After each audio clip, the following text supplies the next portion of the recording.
umaga sa lahat, sana ay gumana. Salamat at nakabalik yung dating naligaw na nanlandas dahil sa aking mga pinagdaanan. Buti kahit papano lahat yun nakalimutan, at yung ako ay magising sa aking katauhan. Hinanap at hinukay ko hanggang sa matutunan ko ang pagmamahalan at ang kapayapaan. Mamuhay ng maayos ayon sa aking kalooban. Kahit laki ng kalsada at maraming kalokohan, mas ninais sumaya kaysa puro kalungkutan. Sa tuwing laging nag-iisa kapag nasa dilim, iniisip ang liwanag sa mundo ko madilim. Sana nga ay masilayan ng hindi na mga pa. Kahit di pa sigurado at nadadapa-dapa, ay tutuloy pa rin ang hilig hanggang ako'y tumanda. Di man nila ako kilala at esperong nagawa.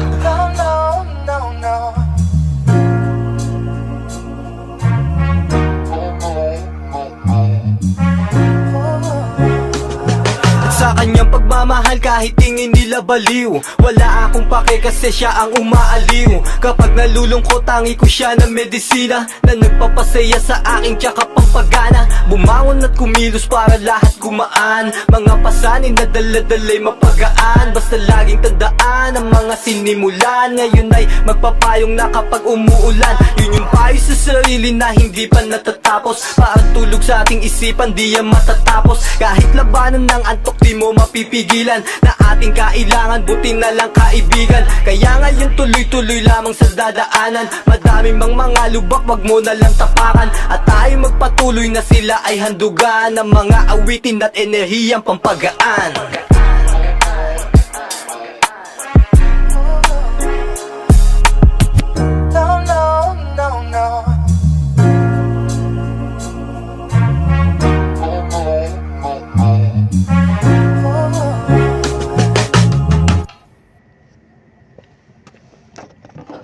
Hehehe